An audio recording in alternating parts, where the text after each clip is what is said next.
Dickerson on this. The moment he broke news here on Undisputed that he had been summoned to Cabo to impart words of wisdom to young Zeke as he trained to come back for my Dallas Cowboys.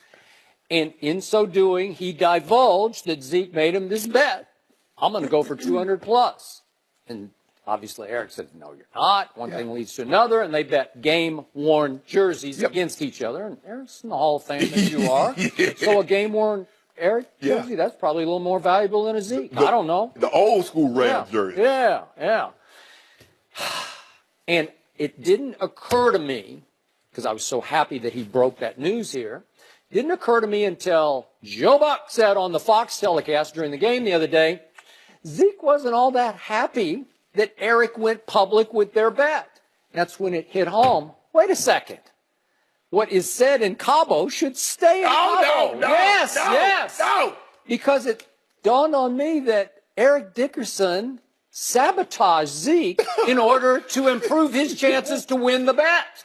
Because Eric Dickerson, shrewd operator that he can be, used his platform here on Undisputed to inspire the Seattle Seahawks, who are very inspirable, because that's still a proud defense. Absolutely. I know they've lost a couple of their superstars, but still, Bobby Wagner's, you bring him up all the time. He's a proud man. Yeah. And if you stick it in his face, he says he's going for 200. 200? One of the two best linebackers in football here in McKeekee. He's not Sean Lee, but again, whatever. You need to stop. But the point is that I let Eric get away with this. Not only did he sabotage Zeke's chances to win the bet and improve Eric's chances, but he hurt my team's chances, in effect, by going public with that. Well, he did. It didn't help. You don't think that lit a new fire under a team that had just lost 42-7 to their division rival? It should have lit a fire under your team to say, we're going to get it these 200. Oh, like writing a check you got to cash? Yeah. I don't think so. That's what the lineman did. TD needed 170 yards in the last game to get 2,000. Terrell Davis. Yeah. The old line said, we going to go get that. I said, yeah, we going to go get that. Yeah, who were you playing? Like Seattle? Division. We gonna get this money. Seattle, as I recall, wasn't all that good. They had Ted, they had Sam, they had some. That defense, Seattle was always good on defense. They had some guys. Yeah. The point is that this is dirty pool to me. No, this is a low blow. Well, it is. No, seriously, because he was beaming when he announced he made this bet. And you liked it. You said you liked that. Well, I liked it because he was breaking news on our show. Okay, you wouldn't like that. You should still like it. I don't like it because, in the end, he did Zeke a big disservice. And you know what? After he got burned by Eric Dickerson, I got to believe that bridge is burned. No, it ain't burned. I think it's burned. No. Well, if you made a private bet like that, and somebody went public, what if you'd been a player and somebody had come and you'd invited them to come and counsel you? You get motivated because this is how it works, Skip. You get motivated because let's just say for the sake of argument, Zeke goes for that 200. They win this game. They go to Philly. They get in the playoff. They go on this magical run. Now they going to sit down to Zeke, and that's going to be the story. And for the next umpteenth years, I'm going to have to come out here and going to have to listen to him talk about how Zeke ran it. Oh, he was eating. Zeke was eating, doing first down. They were very motivated. And I tell you, I never wanted, I hate, and I said, I hate using the word hate, but I hated playing a team that got blown out the week before because they are prideful and they don't want that to happen again. And they hurt, and I'm glad Edie divulged that information because it happened to me in 1996. Joe, we played the Kansas City Chiefs, one of our fierce rivals. Next to the Raiders, they're number 2. Tracy Simeon, the middle linebacker, Skip, they beat us. I had 9 for $131. Now, he going to tell them he covered Shannon Sharp like a blanket. Oh, okay. The reporters came to me. Did you hear what Tracy? I'm like, nah, I'm getting dressed. He said he covered you like a blanket. I said, I tell you what, tell him to bring that same blanket when he come back. I said, don't wash it. Tell him to bring that same blanket when he come to Mile High. I put 6 for 99 and 2 tubs at the half. Hey, man, you know how the media be playing things. No, the media ain't playing nothing up. You said that. You open your mouth, so I'm going to cook you today. I'm trying to get you cut. So that's what Zeke did. I'm glad ED, because ED said that's the flip side of what we're I know, talking about here. but I'm saying the media. I thought you were going to say that somebody burned you, but No, you burned somebody else. But ED, so it had to be all about you. No, here's the thing, though. ED said he wasn't a Cowboys fan. Nah, I believe him. Nah, I believe him. It's appreciate that, ED. I got old Skip Bayless good.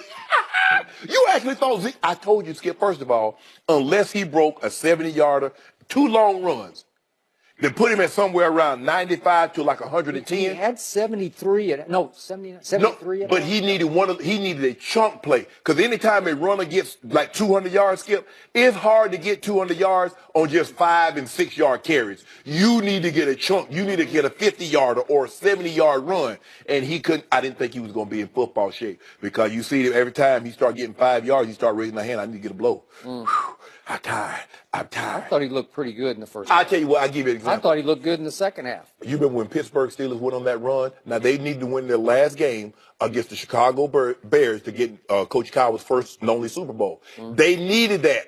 All they show now, that clip of that footage, how Jerome Bettis ran over Urlacher into the end zone. They tell that story. That was the turning point. No, Zeke, you was not going to have a turning point on the Seattle Seahawks. Bobby Wagner is too good.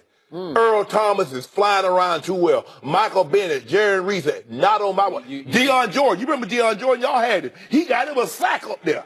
Got him a sack. You failed to mention little Justin Coleman, the little left cornerback. Yeah. He got a chunk play. Okay, he got a pick six, and he jumped in the kettle. Why did he jump in the kettle? Because they were all fired up to stop Zeke from winning the bet, and they wanted to show Zeke, this is about you. So he jumped in the kettle. Zeke jumped in last. Why you ain't blaming Dak? He throwing the ball to Zeke like he Yao Ming. He went to Cabo to clear his mind to get in shape. He didn't grow 6 inches. He was trying to throw it away, and he threw it too far away. How you trying to throw it away? Well, throw it out of bounds. Well, pockets collapsing. There ain't no pocket collapse. He had plenty of time. So I guess Zeke was so gassed, he was so winded, that when they got it 1st and goal at the 3, I guess Jason Garrett's thinking, there's no way he can carry the ball again. No, because again, we only need 3 yards, and we could give it to him like 4 straight times. I want to show you that my quarterback has arrived. I want to put it in my quarterback's hand. I want to make him something that he's not ready to be just yet. Time will come, Skip, but it's not right now. That time is not here. So you're saying Dak got Russell Wilson? I'm just saying. You got a guy that's hungry. I mean, he was eating. I mean, because he started doing this, and then, and then he got down to the 3-yard line, and then Dak wanted to take it over. It's a run-pass option. Ain't say nothing about you had to run it, Dak. Hand it off to Zeke. Didn't say throw the ball to Cole Beasley. What about 2nd and goal at the 2? What about that? Yeah. Help me out. Still trying to throw it. Roll out right? Yeah, I put that on Dak. You say Did Dak call that play? You say he's the captain. You say he changed the mindset. Yeah. Well, change the coach's mind and tell him run the ball to Zeke. That's what he should have did. But he got that L. Well, they should have fired Jerry Jones. No, Skip, don't do that. Now, see, you the reason why I don't get Christmas ornaments from Jerry anymore. Because ever since I've been hanging with you, I don't get Christmas ornaments. Joe, I used to get these big old ornaments this big. I mean, the ornaments probably cost $200. Now I can't get not one. You know why? Because of you. You proud of yourself? You know what would happen if Jerry Jones walked in this room right now? I will bet you would come over and hug me. I will bet you. He gonna hug me too. Now, does he love what I say on TV? No. What did you see last year? I was on the bus when Jerry got to the Hall of Fame. The family was like, "Oh, you're unbelievable." You were on the party bus. Yeah. They had no hand. I had to get up out there. All they had was vodka and gin. I think they had plenty on. No, it was gone. Huh? I think the kids beat me to it. They were celebrating. They were happy that Grandpa got in the Hall of Fame. Skip, do you actually think they wanted this guy to go for 200 yards on a national? Joe Buck and Troy doing the game. So that's our big guns. So we brought the big guns out. Joe, we brought the big guns out for a 8-7 ball club. Yep. 8-6 ball club. That's what we brought the big guns. That's what I'm saying. We brought the big guns out. It was a playoff game before the playoff game. They should have gone to New Orleans. They should have been in New Orleans. So I've had lots of legitimate excuses this year. No Sean Lee, then no Zeke, then no Tyron Smith. But now I have the biggest legitimate excuse of all. Eric Dickerson did me in. He cost me a playoff shot. He did. Sean Lee would have got that 200 yards. And you know what? Bet you Sean Lee was running back, Joy. Would he have got it, Joy? Sean Lee's very important. Well, Eric is going to be on the show tomorrow. I might ban him tomorrow. No, Skip. Wait a We've second. got to have him on so you can confront him. Did he not break an unwritten rule? Seriously. Maybe. I want to know. Maybe we'll have to ask him tomorrow if Zeke said it was okay if he said it. Yeah. He said it was okay. Is Dana White